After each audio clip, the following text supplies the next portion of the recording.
রাশিয়ার কামচাটকা উপদ্বীপে আঘাত হানা ৮.৮ মাত্রার ভয়াবহ ভূমিকম্প এখন বিশ্বজুড়ে ব্যাপক উদ্বেগ তৈরি করেছে।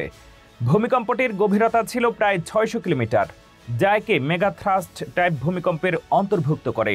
এই ধরনের ভূমিকম্প প্রশান্ত মহাসাগরীয় অঞ্চল বা রিং অফ ফায়ার এলাকায় সাধারণত বেশি হয়ে থাকে। এই ভূমিকম্পের প্রভাব শুধু রাশিয়াতে নয়, ছড়িয়ে পড়ে জাপান, দক্ষিণ কোরিয়া এবং যুক্তরাষ্ট্রের হাওয়াই উপদ্বীপ পর্যন্ত।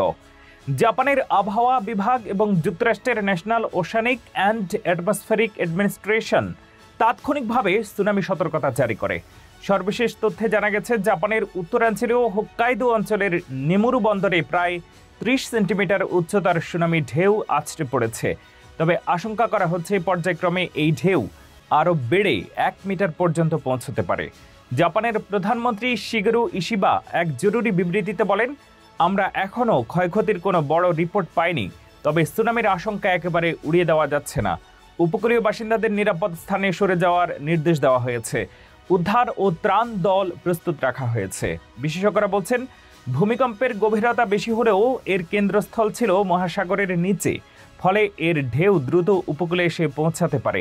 ভূমিকম্পটির পরপরই রাশিয়া, জাপান, ফিলিপাইন, দক্ষিণ কোরিয়া এবং আলাস্কা উপকূলীয় অঞ্চলে সুনামির আশঙ্কা জানিয়ে সতর্কতা জারি করা হয়। বিশ্বের ইতিহাসে কিছু ভয়াবহ সুনামির নজির রয়েছে, বিশেষত ২০০৪ সালের ভারত মহাসাগরের ভূমিকম্প এবং ২০১১ সালের জাপানের ফুকুশিমা বিপর্যয়। সেই অভিজ্ঞতা থেকেই এখনকার সরকারগুলো অনেক বেশি প্রস্তুত এবং সচেতন রয়েছেন। তবুও এক অজানা আশঙ্কায় দিন পার করছেন বিশ্ববাসী।